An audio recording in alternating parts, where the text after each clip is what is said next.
அனைவருக்கும் இதயத்தின் பொங்கல் நல்வாழ்த்துக்கள். பொங்கலோ பொங்கல்.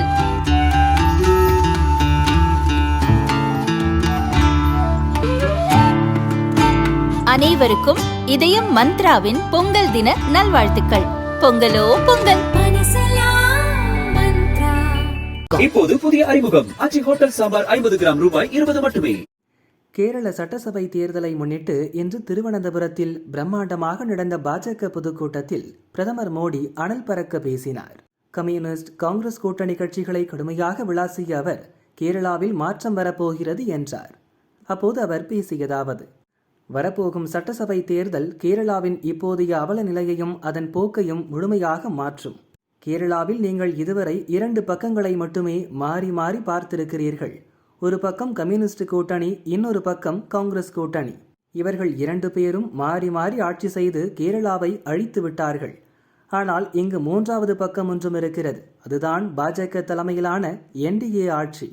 இந்த பக்கம் முழுக்க முழுக்க வளர்ச்சி மற்றும் சிறந்த நிர்வாகத்தால் ஆனது. கம்யூனிஸ்ட் மற்றும் காங்கிரஸ் ஆட்சி ஊழல் மலிந்தது, நிர்வாகத்திறனற்றது, அபாயகரமான அரசியல் செய்யக்கூடியது. ஆனால் இதற்கெல்லாம் பாஜக முடிவு கட்டி கேரளாவில் மாற்றத்தை கொண்டு வரும் என்று மோடி பேசினார். एनडीए शोरत गढ़े आने वाले चुनाव केरला की दशा और दिशा को बदलने का चुनाव है. जब केरला के फ्यूचर की बात आती है तो आपने अब तक 2 पक्ष ही देखे हैं. एक तरफ एलडीएफ और दूसरी तरफ यूडीएफ, और इन दोनों ने बारी बारी से केरला को तबाह किया है. लेकिन एक तीसरा पक्ष भी है. वो पक्ष डेवलपमेंट का है, गुड गवर्नेंस का है, बीजेपी एनडीए का है. एलडीएफ और यूडीएफ के लोगों ने केरला को करप्शन, कुशासन और अपीजमेंट की खतरनाक राजनीति में झोंक दिया है. முன்னதாக திருவனந்தபுரம் மாநகராட்சியில் வென்று பாஜக வரலாறு படைத்தது பற்றி மோடி பேசினார்.